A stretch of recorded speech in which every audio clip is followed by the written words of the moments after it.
Hello beautiful people, welcome back to my channel. I know I've been a bit MIA recently, but that's because of exams. Pretty much everything that I do for like the next 2 weeks counts towards my exam grade, so I have been a bit stressed. I want to talk about exam stress and school stress and how to manage it today because I feel like I have been in this endless cycle of stress since March, and a lot of you guys told me you'd be feeling the same as well. I did a poll on Instagram.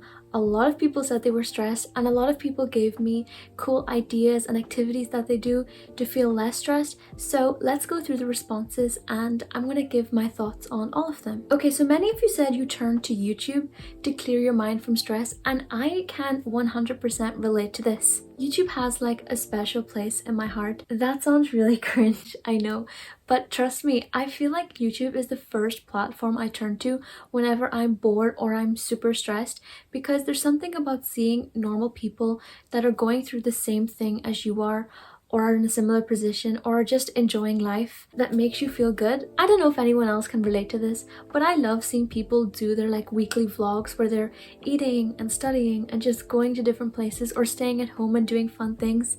And it just makes me feel a little bit less anxious. It really helped me a lot last year in quarantine, and it's one of those platforms that I'm continuously logging onto even now during my exams, just to get a bit of a break and see other things. So yeah, to the subscriber that said they watch YouTube, I totally agree with you. A lot of you also said you really like to watch Twitch, and I'll be honest, Twitch is kind of growing on me a bit. I only really watch like 2 or 3 streamers. I watch D'Angelo Wallace streams sometimes. I watch Oreo Reddy's streams on Twitch sometimes. He's amazing, his streams are really fun. And I also really like to watch a YouTuber called Elbat's streams, because hers are like study based, and I don't know, I just like hearing her voice. So yeah, Twitch is also a really good platform. And someone else said they love to play Animal Crossing. Do I have a story for you? Animal Crossing has literally been my savior during these last few months. We got it like a few months ago for our Switch, and I'm addicted to Animal Crossing. Like, I don't know if that's a good thing or a bad thing. Even though I'm literally trying to pay off a loan for like $500,000, I still really enjoy it. It's like my little escape from this chaotic and crowded world. I also got out my DS a few days ago and we were playing Wonder Worlds, which is like this amusement park themed game. We were playing Space Raiders on the 3DS.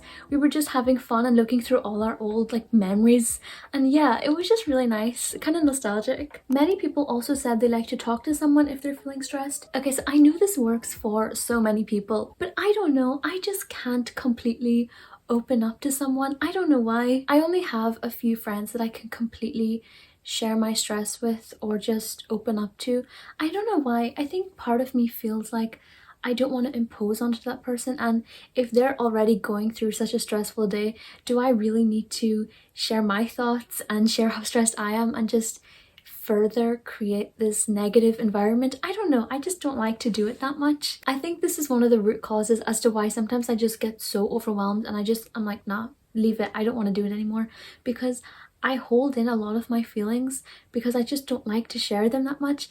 It is something that I am trying to work on. I'm trying to realize that it's okay to talk to someone if I'm feeling sad or stressed. Yes, I know holding in something is not the healthiest thing to do, but I think that slowly and steadily I will get better at showing my feelings and expressing my stress and expressing my emotions. But I do agree with you.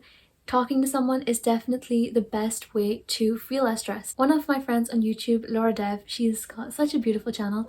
She said that she likes to write down to-do lists when she's feeling stressed, and I actually think that's really interesting.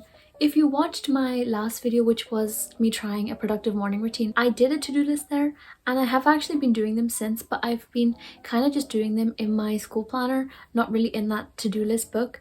I think I'm going to start doing that though, because there is something so satisfying about seeing a task you have to get done and then just crossing it off that, oh, my brain just loves that. Writing down something just motivates you to try and get the task over and done with and avoid all the stress. So I feel like I probably will take that away, so thank you, Laura. When I was going through the responses for this Instagram story, I think like 90% of people said they really like to get up and move around whenever they're feeling stressed, whether that's going for a walk, sitting in their garden, jogging, dancing, working out, stretching, yoga. Nearly everyone agreed that getting out is the best way to avoid stress. For me, I've recently been getting into my workouts again. My mum and I have been doing some of Chloe Ting's challenges, and it's really nice to get to spend some time with her, but also to try and do something that's good for my body. And I think exercise and yoga have helped me a lot with my stress. Okay, so quick anecdote.